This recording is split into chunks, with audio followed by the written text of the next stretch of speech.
Hyperversum is the first novel of the saga of the same name, written by the Italian author Cecilia Randall. The saga is composed of 4 books: Hyperversum, Il Falco e il Leone, Il Cavaliere del Tempo, and Hyperversum Next. My project is based on the first novel of the tetralogy, whose protagonists are 6 American young people: Ian, Daniel, Martin, Jody, Donna, and Carl. While playing the video game that gives the name to the novel, the group is brought back in time and remains stuck in France in the year 1214. Here they have to cope with problems such as difficulty of communication, new habits and personal conflicts, but also with the war between France and England, and in particular with the Battle of Bouvines.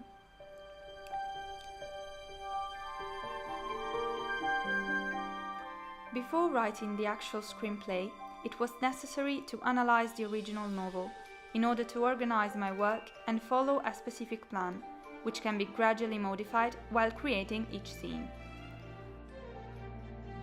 First of all, I reread and analyzed the book from a more technical point of view.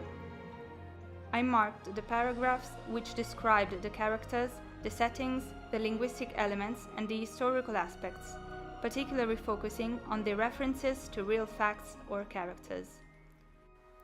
Furthermore, I underlined the lines or passages to take into consideration while drafting the scenes.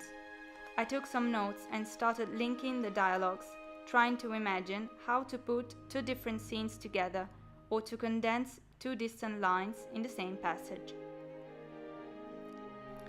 In the meantime, I made some research on the historical period, the preconditions and the consequences of the events described in the novel, so that I could insert the story and the characters in a precise context.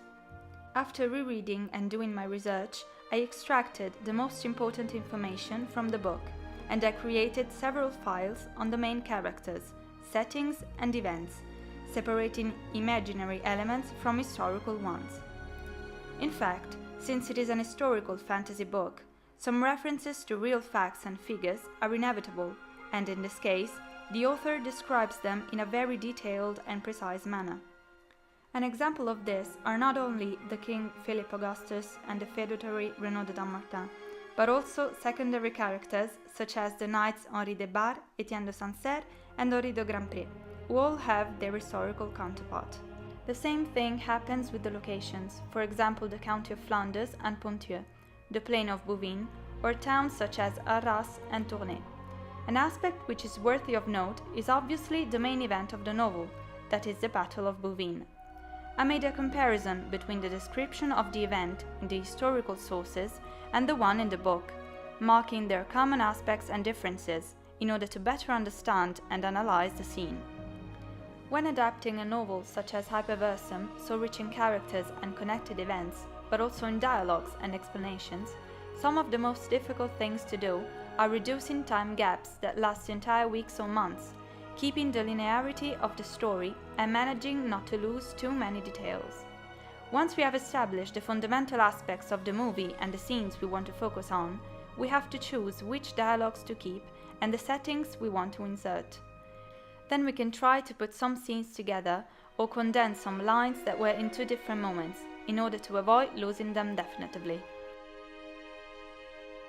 Despite this, it is inevitable losing something, like the profundity of the characters, especially the supporting ones, whose scenes are often cut in favor of those that include the protagonists or fundamental passages, indispensable for the development of the story.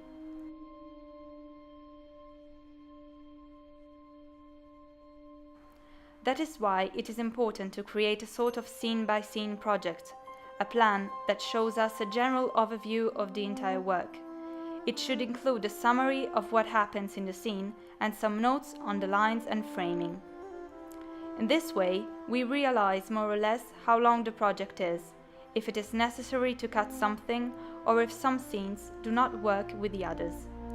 At this point, once we have a written yet editable plan, we can start writing the actual scenes.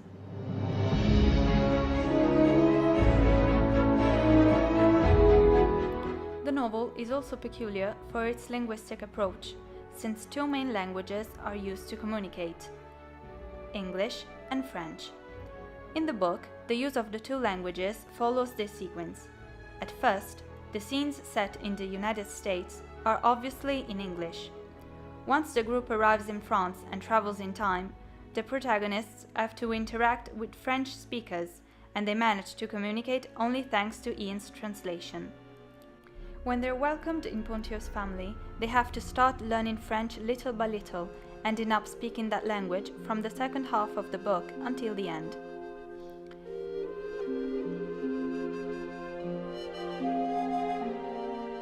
In the English version of the movie, the first scenes would obviously be in English, that is the language the public understands. When the protagonists arrive in France, French should be maintained, leaving the translation to Ian or adding subtitles. This method would be definitively replaced by the language of the public once the whole group becomes familiar with French and does not need translation or help anymore. In conclusion, the creation of a screenplay is the result of a long research and adaptation. It is a film on paper that has to be developed in several stages. In my case, I tried drafting some significant scenes in order to give an idea of how the final work could be. Of course, there is still a lot of work to do, and this first draft is not carved in stone.